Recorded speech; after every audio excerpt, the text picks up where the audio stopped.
Hey guys, we're in the kitchen, so let's talk about nutrition. This week we're going to talk about food environment, how adjusting your physical and mental space can help to improve your nutrition. Places that you spend the most time in physically, whether that's at home, at work, or wherever, will play a huge role in how you eat, when you eat, and what you eat. So for example, if you spend a lot of time at work and a lot of time eating at work, chances are you're eating quite quickly because you're on the clock and you're limited in your food choices by what's nearby your work or what's in your work. You're also influenced by your co-workers' nutrition habits, their fitness habits. Okay, whether you like it or not, what is around you creates you.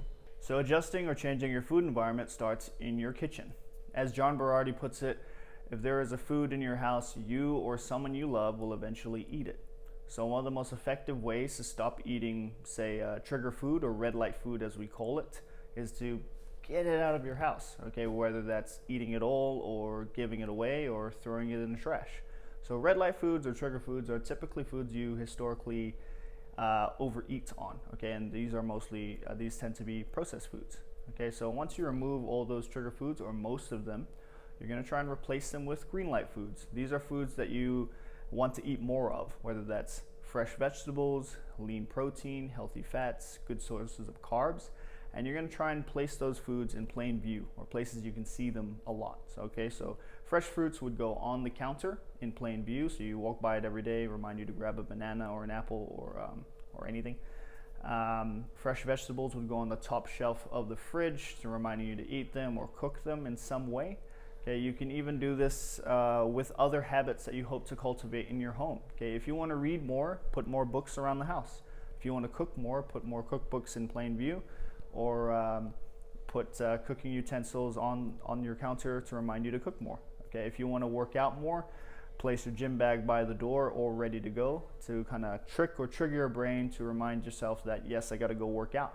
Okay, or have your running shoes by the door. Okay, there are a lot of little ways or little changes to your physical space that you can make to try and trick yourself into good habits.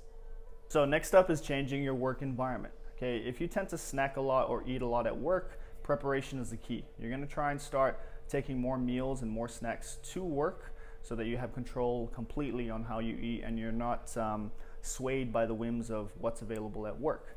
You can also try and influence your coworkers to try and get on this nutrition train with you, okay?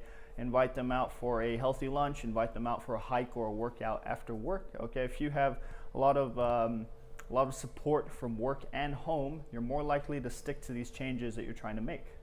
So ultimately, willpower is not enough to create new nutrition habits and stick to them in the long term. Changing your physical space and creating systems goes a long way in making sure that you're able to sustain these nutrition habits.